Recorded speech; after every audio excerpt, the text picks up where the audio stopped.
Hello students, welcome back to Hindi mirror channel. सभी students का Hindi mirror पर फिर से स्वागत है। अभी जो कंटेंट लेकर आए हैं बीए फोर्थ सेम के जो स्टूडेंट्स हैं एनईपी के अकॉर्डिंग, और श्रीदेव सुमन के जो स्टूडेंट्स हैं उनके लिए है। हिंदी से हम ये कंटेंट लेकर आए हैं।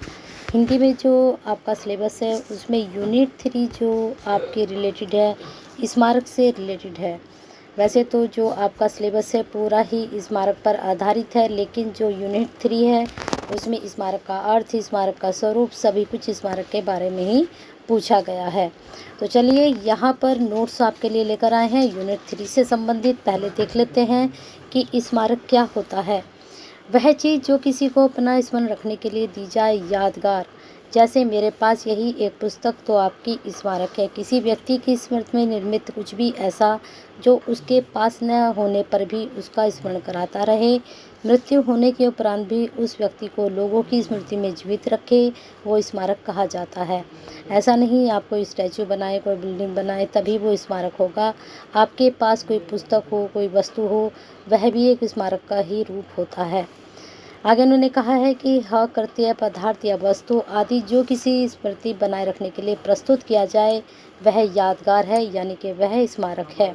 जैसे महाराज शिवाजी का स्मारक, महारानी विक्टोरिया का स्मारक, वह चीज़ जो किसी को अपना स्मरण रखने के लिए दी जाए, यादगार। जैसे मेरे स्मारकों के क्या कार्य हैं। उन्होंने विभिन्न महत्वपूर्ण कार्य पूरे किए। कलात्मक, प्रतीकात्मक स्मारक, राजनीतिक, सामाजिक, धार्मिक, विपणन और मिश्रित।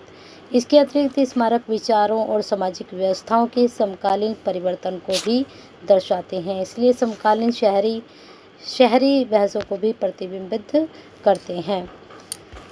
चलिए आगे देख लेते हैं। आगे यहाँ पर आप देख रहे हैं स्मारक हमारे समृद्ध सांस्कृतिक अतीत की याद दिलाने के साथ साथ राष्ट्रीय खजाने और सभ्यता के गौरव के स्रोत को भी पूरा होने का भी काम करते हैं।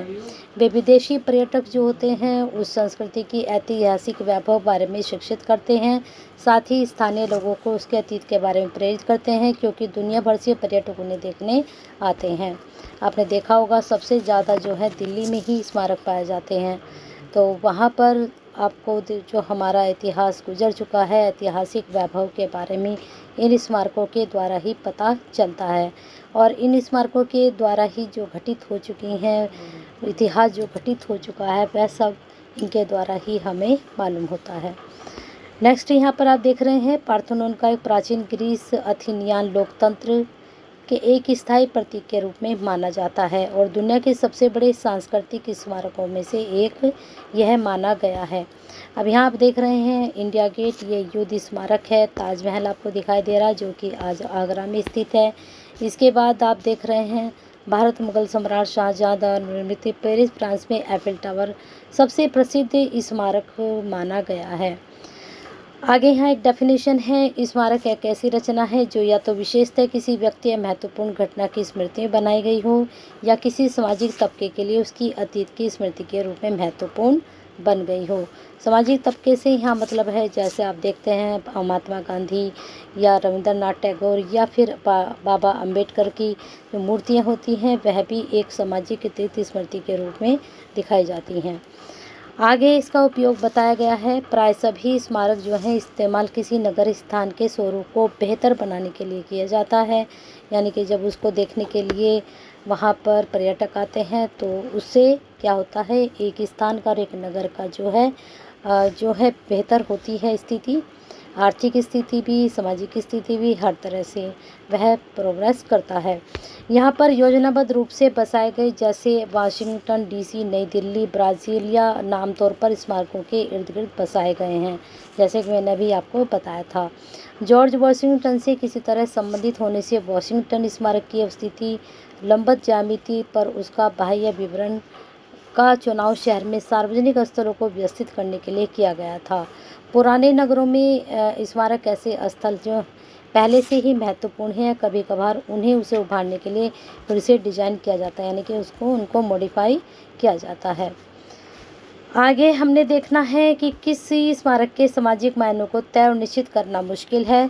वे प्राय विभिन्न सामाजिक समूह में विवाद के विषय होते हैं। मसलन जहां एक तरफ पूर्वी जर्मनी का पुराना समाजवादी राज्य बर्लिन की दीवार से पश्चिम से जो आने वाली विचारधारा अशुद्धता को प्रतिरक्षा करने वाली मान्यता था, वहीं दूसरी ओर उसमें असहमत अन्य लोगों का तर्क था कि यह सामान्यतः फांसीवाद और राजसत्य के विभ्रम का प्रतीक चिन्ह है। तो कई स्मारक जो हैं आपके जो है असहमत और जो है झगड़ों का भी कारण बन जाते हैं। यहाँ पर आगे देख सकते हैं, स्मारक हजारों सालों के लिए बनाए जाते थे और वह सामान्यतः प्राचीन सभ्यताओं के सबसे भरोसेमंद और प्रसिद्ध प्रतीक होते हैं। मिस्र में हमें सबसे ज़्यादा देखने को मिलते हैं statue of liberty, Eiffel tower जैसी विशाल संरचनाएं आधुनिक राष्ट्र राज्य के महान प्रतीक बन गए हैं। हाल में यह अभ्यास देखा जाता रहा है कि पुरातत्वविद विशाल स्मारकों का अध्ययन करते थे और उनको बनाने वाले समाजों की रोज़मर्रा की ज़िंदगी की ओर कम ध्यान देते थे। यानी कि जो इनको, जैसे अब ताजमहल बनवाया गया था, तो जो सामाजिक व्यवस्था थी वो बहुत तरह से बिगड़ चुकी थी और वह उसी पर ध्यान दे रहे थे। चलते हैं आगे स्मारकों के प्रकार की तरफ। महालैंड मार्ग के रूप में बनाए गए भवन मृतक की कब्र के निकट उसे श्रद्धांजलि देने के लिए चर्च द्वारा बनाए गए स्मारक जहां प्राय मूर्तियां लगी होती हैं। आमतौर पर युद्धों में मृत लोगों की श्रद्धांजलि देने के लिए उनकी स्मृति और याद में बनाए गए ढांचे जैसे विमेरिंग स्मारक और इंडिया गेट। स्तंभ जिनके शीर्ष पर मूर्ति होती है, उदाहरण के लिए लंदन का नेल्सन मंडेला स्तंभ। कब्र के पत्थर मृत व्यक्ति के लिए छोटे स्मारक होते हैं। मृत शरीर को देखने मकबरे, गुंबद, उदाहरण के लिए ग्रेट पिरामिड और ताजमहल, ये मृत शरीर को देखने के लिए ही बनाया गया था। धार्मिक या स्मरण के लिए बनाई गई एकाश्मत इमारतें जैसे स्टोन हेज। महान नेताओं या घटनाओं की स्मृति बनाए गए स्मृति स्थापत्य। महान नेताओं की स्मृति बनाए गए आमतौर पर चतुष्कोण स्तंभ, जिसके लिए आपका उदाहरण है वॉशिंगटन स्मारक मोनास का। प्रसिद्ध लोगों की प्रतीक मूर्तियां मसलन स्टैचू ऑफ लिबर्टी। दृश्यबंध शहरी स्मारकों के लिए लेआउट डिजाइन। विजय तोरण लगभग हमेशा सैन्य सफलता की स्मृति, उदाहरण के लिए आर्क द ट्रायम्फ। तो इस प्रकार के ये इतने प्रकार यहाँ पर दिखाए गए हैं। अब यहाँ पर छोटा सा एक टॉपिक और है स्मारक से संबंधित, इसको हम देख सकते हैं। स्मारक एक कविता है जो किसी वस्तु का वर्णन करती है। वस्तु जो कला एक काम का प्रतिनिधित्व करती है और उसका उद्देश्य कलाकार उसके काम के बीच के संबंध को दिखाना है, यानी कि इंगित करना है। कवि कला के इस कार्य के दर्शकों और समाने के रूप में दुनिया पर पड़ने वाले प्रभाव को भी चित्रित करता है। मुक्त छंद की 78 पंक्तियों में लिखी गई कविता एक समाज के रूप में संरचित होती है।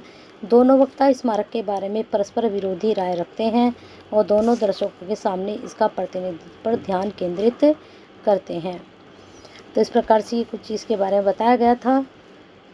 तो बने रहिए हिंदी मीडियम के साथ ऐसे ही बेनिफिशियल वीडियो के लिए। अब हम हिंदी का जो आपका सिलेबस है कोशिश करेंगे आप तक संपूर्ण कराने की। तब तक आपको हिंदी मीडियम के साथ बने रहना है। लाइक नहीं किया तो कर दीजिए, शेयर नहीं किया तो कर दीजिए, क्योंकि आपके एक शेयर करने से वीडियो उन तक पहुंचेगी जिसको इसकी बहुत ज़्यादा रिक्वायर्ड होती है। और लाइक तो बनता है, कर दीजिए। हिंदी मीडियम का हिस्सा अभी तक नहीं बने हैं तो बन जाइए।